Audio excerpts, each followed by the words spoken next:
You're the one I saw in Kylam before. My name is Kanna. You can call me what you wish. Count Zid has ordered me to accompany you to Hira. I was told you planned on finding the Zodiac Master there. Going to Hira on land will take us through many nations. It would be much quicker to go there by ship. I will do my best so that Count Zid's letter of introduction is delivered safely, so I look forward to working with you. Have you finished your preparations? We can leave when you're ready.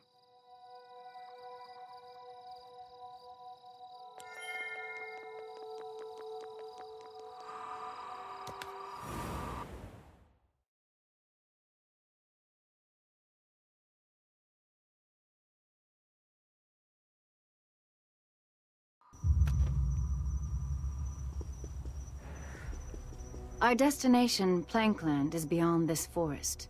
It's a town in Eldridge Bay, located on the outskirts of Ganida. This is the closest port from Arcris, but you may find it a little uncomfortable, since it's a poor hamlet on the frontier. Unfortunately, we are in a hurry, so I'm afraid we have no choice. And perhaps you may find it enjoyable, Rune Hunter. I was told that you are unrefined and stubborn. You and Plankland could be a very good fit for each other. This area doesn't seem very safe. Let's hurry.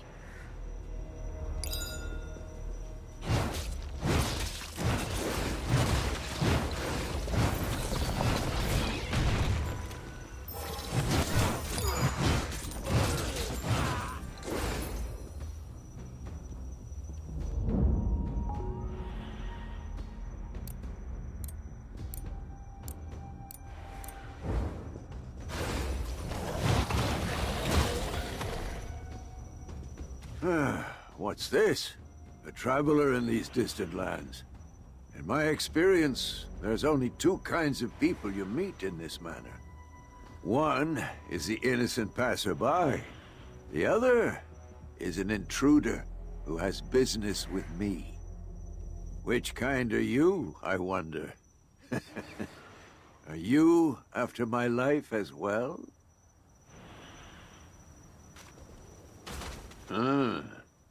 I see you are honest. Honesty is good, although one shouldn't make a habit of it.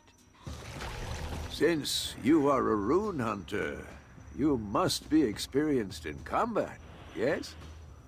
You see, we are not the only ones in this forest. Do you see those men hiding in the bushes? They're pirates, the residents of Eldridge Bay. It seems they were coming after me, but now you've gotten involved as well. Which is why I'd like to make you an offer. As an apology for pointing my blade at you earlier, I will guard your back. Will you join me and defeat our enemies together?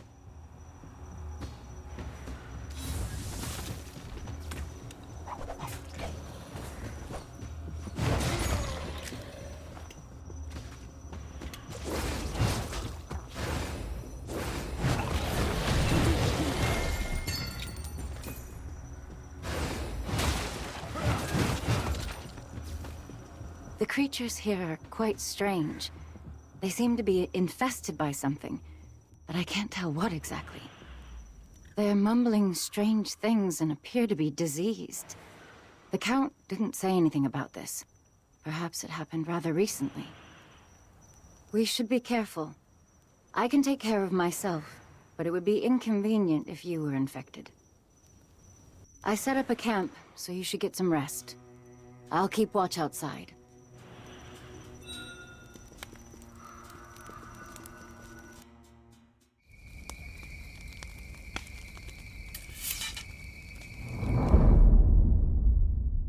Zid, are you sure this is best?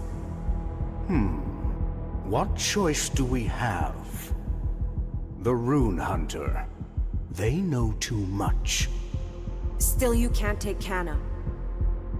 I won't let you. What if she gets... We of Arcris must all live for Arcris. Without exception.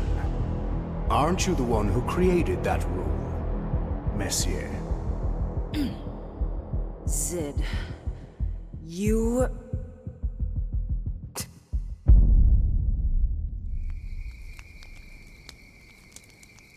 I'm fine, Mother. It's okay.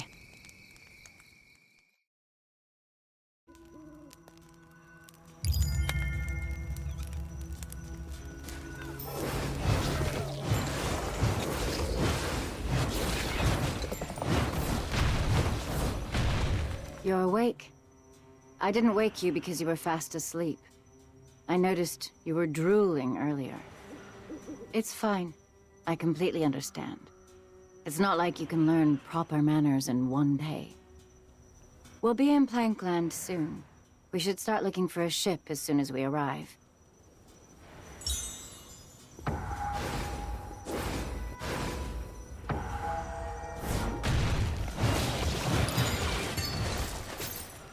Why are you shaking? Are you afraid of death? Then you shouldn't have turned to sin.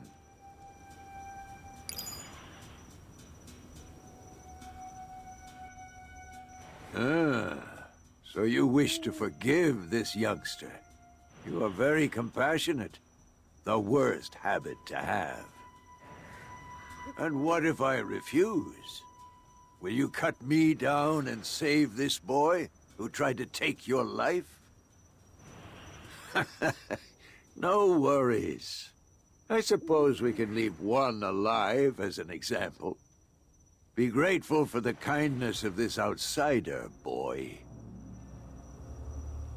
Rune Hunter, allow me to give you some advice before we go our separate ways. Never be swayed by compassion when you are holding a blade. Compassion clouds your judgment. You should fix that bad habit of yours before it's too late.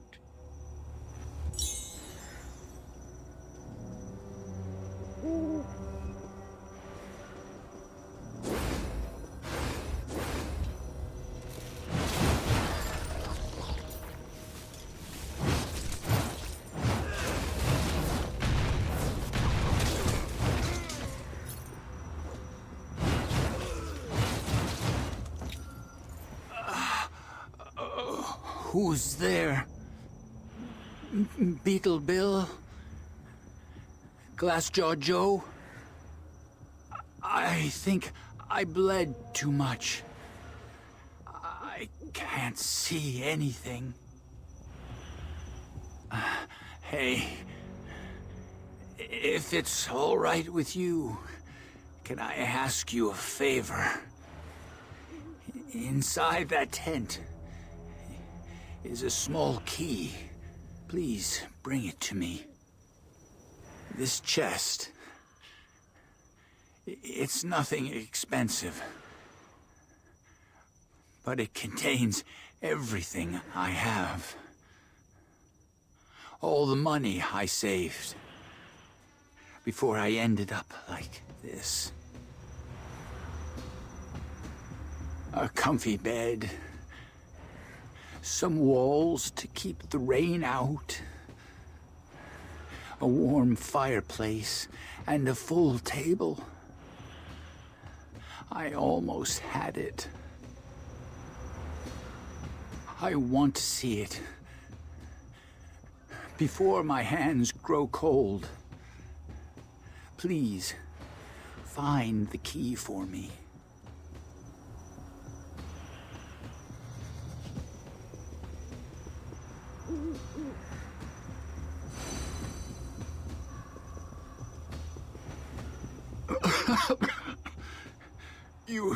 You brought it. The key. Oh, my body feels heavy. I can't lift my arms. Can you open the chest for me? I just want to see my treasure one last time. You can have it when I'm dead.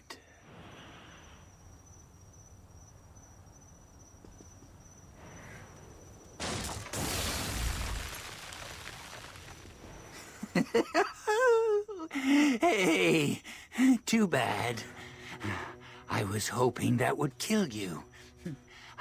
I'll have to pack more gunpowder next time. What? You want to know why I tried to kill you? I'm a pirate. It's in my nature to screw over innocent fools like you. Welcome to Eldridge Bay, you idiot. I hope you die suffering.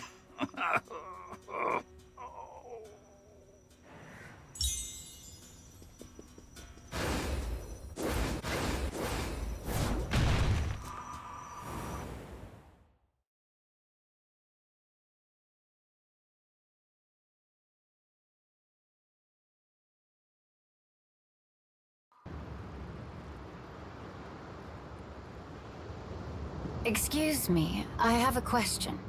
Where can we get a ship around here? Who are you? Never seen you around here before. Ain't it obvious? They're outsiders. Hey, lady! Do you know what this place is? Forget it. I'd hate to spit on such a pretty face. Just get lost. We ain't got any ships for outsiders. This is Plankland. World's End to some. You come to Plankland, you follow Plankland's rules. You want a ship? You need Captain Barbas's say-so. Although, I doubt he'll welcome the likes of you two outsiders.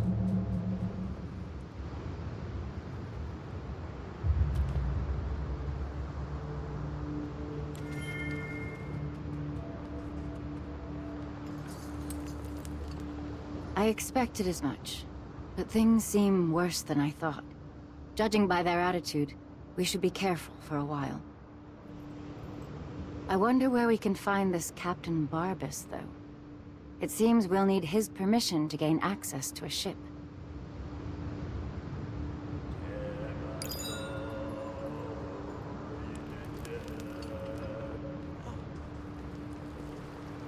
Where's the captain? You really don't get it. What do you need a ship for anyway? What are you up to? Wait, you're not a part of the Ganita Navy, are you? You better not be playing any tricks on us, or we'll kill you. The captain should be at the Mud Flats by now. If you want to meet him that badly, you can go with my twin brother, Drig. That is, if you can get there in one piece.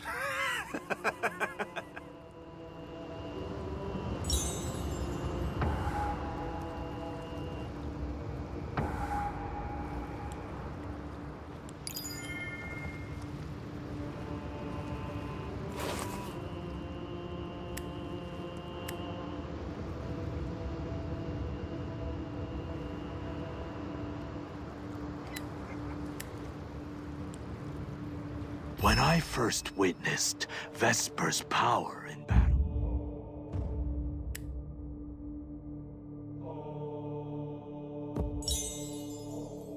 When I first witnessed Vesper's power in battle, I remember a lot of thoughts passing through my mind.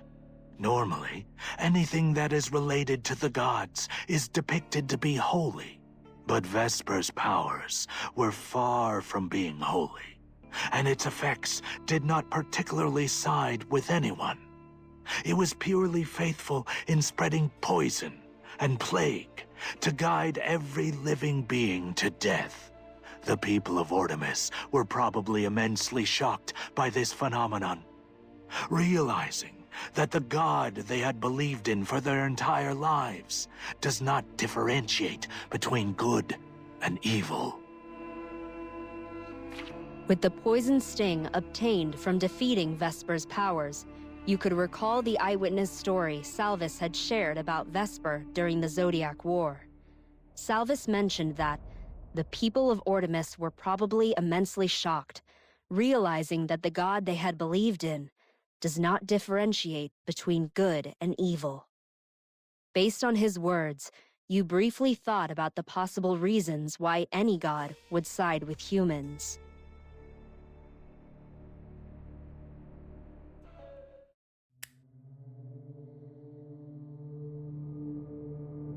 While scanning the hospital ward, you noticed a group of silly mercenaries. They had traveled to Ordemis with hopes of becoming a guard at the hospital, but they were subdued by the combat nurses of St. Lapia when they caused a ruckus after being rejected.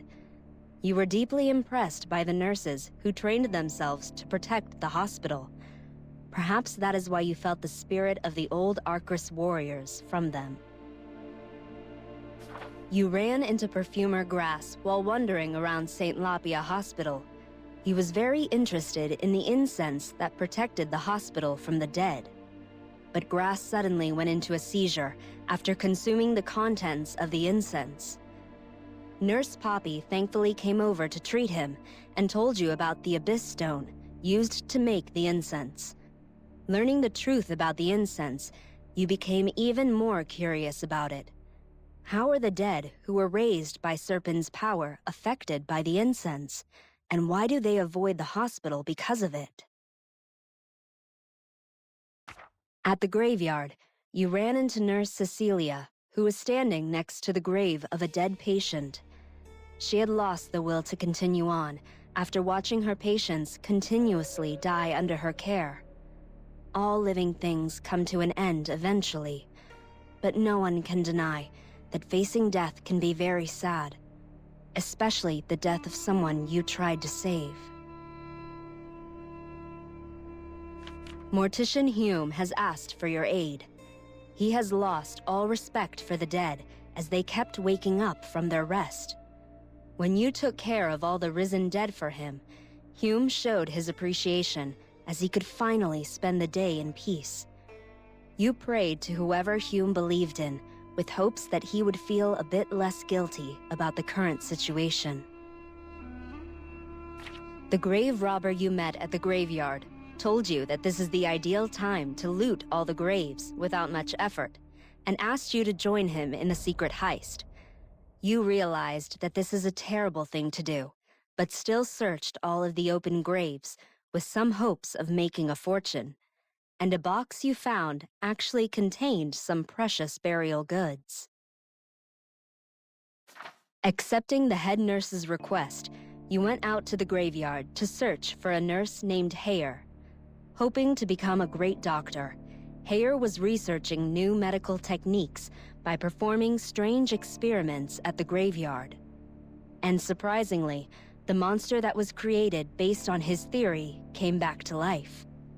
You wanted to respect Hayer's achievement, but you could not allow such a terrifying monster to walk out into the public. Caught in a mixed emotion of guilt and disgust, you fled from the bloody scene. Nurse DeHild has asked you to uncover the truth about a monster that is apparently wearing the same ruby ring as the patient he had fallen in love with. You managed to run into this monster during your search and defeated it. To your surprise, the monster did indeed drop the aforementioned ruby ring. After receiving the ring from you, DeHild stared into it for a very long time, mumbling to himself in disbelief. Before heading to the war memorial, Nurse Jose has filled you in about Ordemis's history. According to Jose, Salvis and Traya joined forces to devastate Ordemis in order to prevent the completion of the Zodiac. After hearing this story, you did not feel comfortable looking into Salvis's kind eyes without fear. You found yourself facing a knight from the forgotten family of Dungris, but when the knight noticed the power of runes from you, he charged at you as if you were his sworn enemy. As you listened to his desperate cries during the fight, a bitter taste built up in your mouth. Realizing that a lot of heroes who were sacrificed to protect these lands have been forgotten. You read about the Baltua family and the brothers who were all killed during the Zodiac War at the memorial. As you lit up incense to honor their memories, the actual brothers rose from the dead and suddenly attacked you. As you fought against the sons of Baltua, you thought about how they had fought so hard, only to be lost in the memories of the future generations. Within the memories of the war, you ran into the soldiers of Dungr's house. They all fought bravely to live up to their family motto of, "When the walls of Arcris fall, the Dungris fill in the gap." But in the end, the final living member of their family, Yeobek Dungris, fell in battle. Yeobek's face was filled with sorrow as he led a lonely fight against the enemy.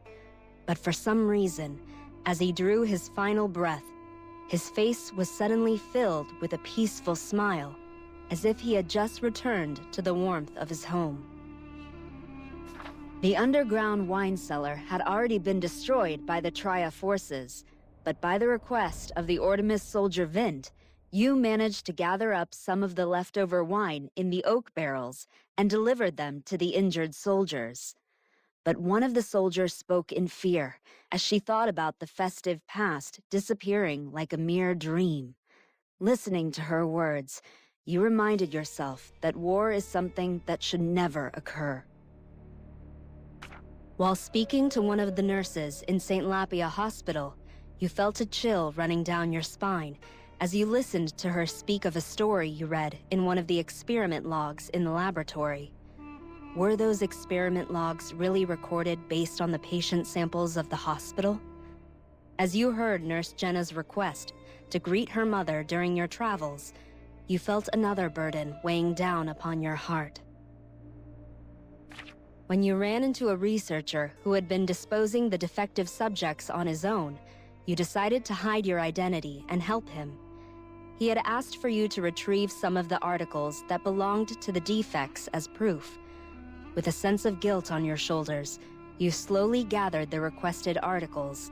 But as you left the hatchery after handing over the requested items, you realized that the bloody researcher did not have a name tag like the other researchers. Researcher Eaton claimed that he's too sensitive to retrieve the specimen that is located in the middle of the disgusting newborn subjects. As you observed Eaton's revulsion, even though he knew that he once looked exactly like them, the thought of Lady Messier's odd and exquisite ability to create such beings with complex natures sent a chill down your spine. Nurse Hayer, who was thought to be dead, was still alive. After discovering the secret laboratory, he was enraged by the evil experiments carried out by the researchers using the prohibited medical technique.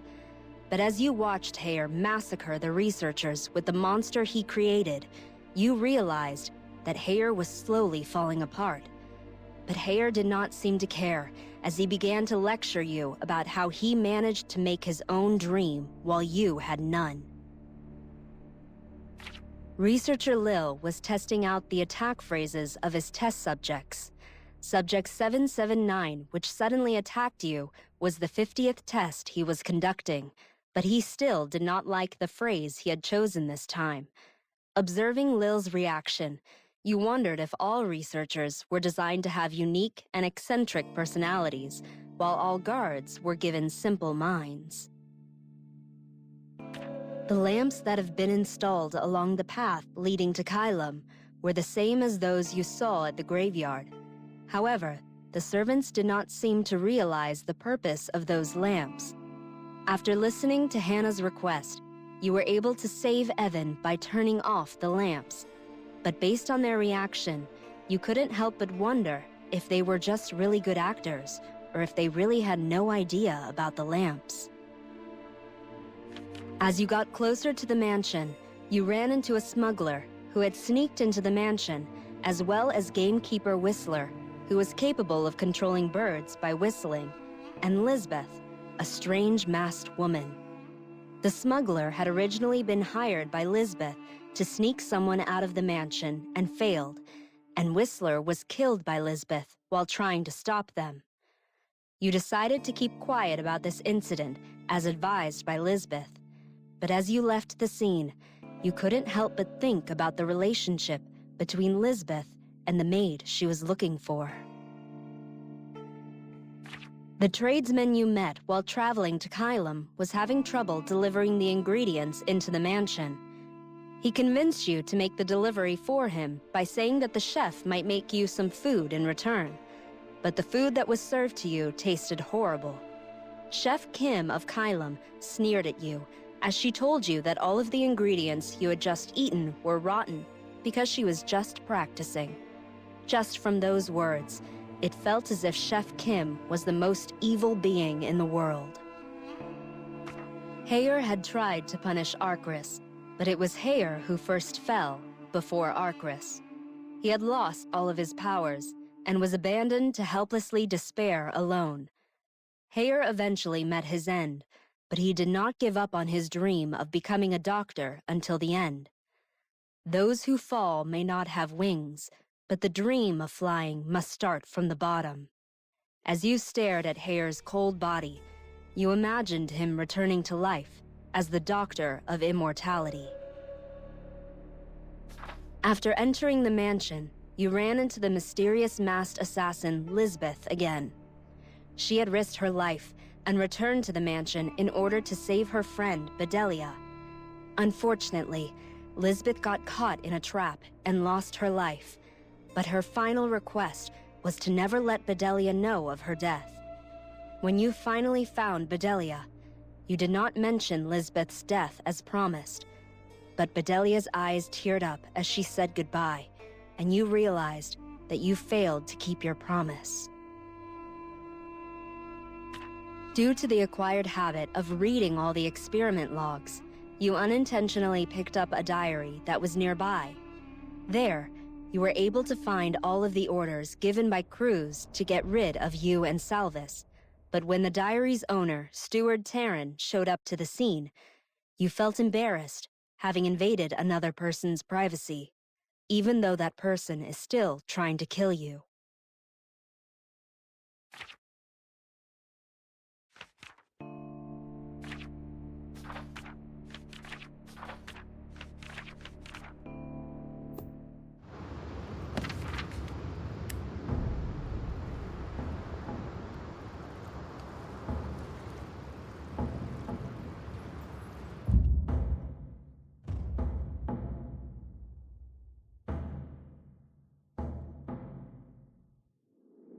As Pan remained unconscious, you carried him over.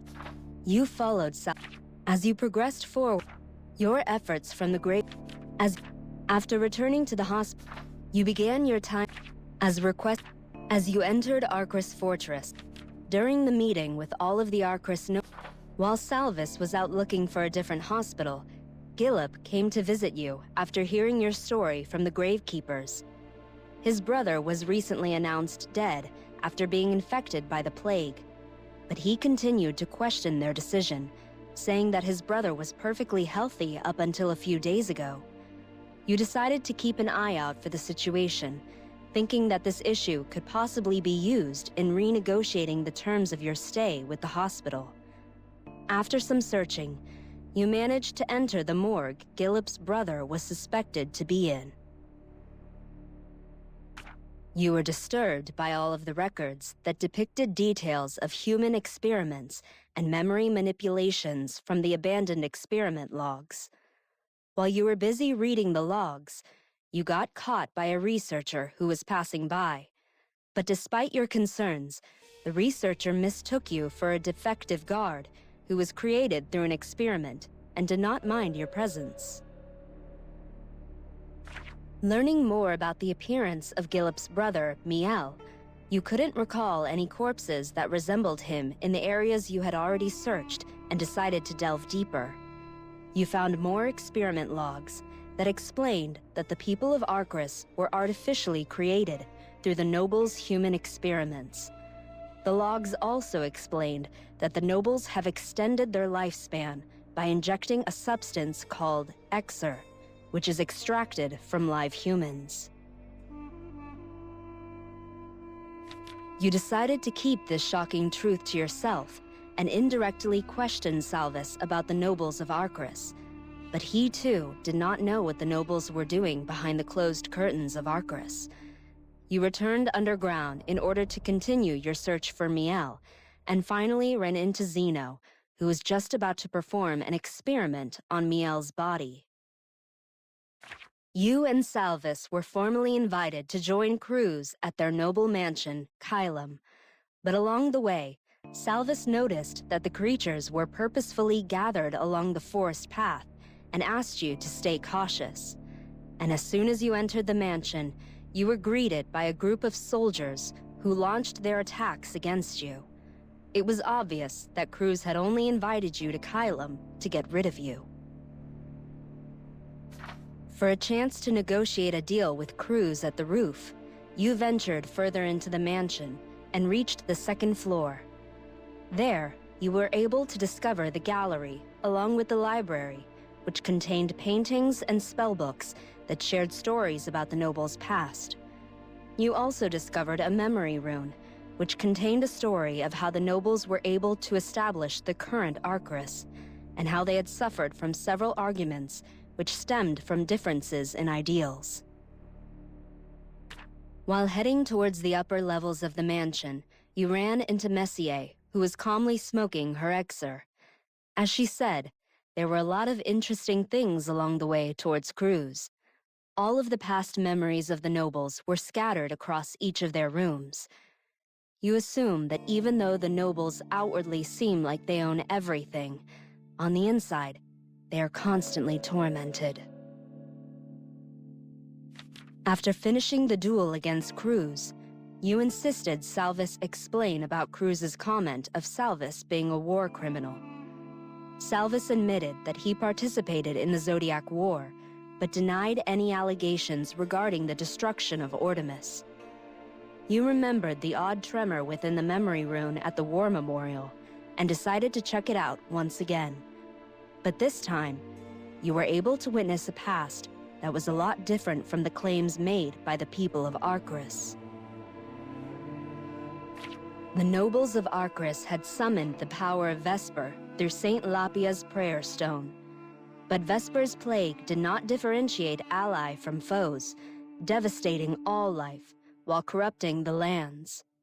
Based on these changes, you drew a new conclusion that Traia was actually visiting Arcris to negotiate new terms regarding the completion of the Zodiac. Vesper's unexpected powers were solely responsible for the destruction of Artemis. Zid has offered to make an oath with you, as he has done in the past with the King of Artemis and Salvis as well. As long as you kept your mouth shut about the truth of Artemis, Zid has offered to treat Pan. You accepted the offer, and decided to lie to Gillip about his brother. Unfortunately, Gillip still hadn't lost hope of his brother's survival when you arrived. But after listening to your story, Gillip could not hold back his tears. Your heart ached from watching his tragic figure, but you kept strong by thinking of Pan's recovery. You were curious to find out what sort of an oath Salvis had made with Zid. But Salvis accepted being treated as a war criminal because he was able to protect what was dear to him with the oath, and you chose not to press him any further. Meanwhile, Salvis asked you to spread the news of Serpent's resurrection to the other Zodiac Masters of Trom. Zid has also offered you his personal mercenary to aid your journey. You couldn't help but feel excited for a new journey lying up ahead.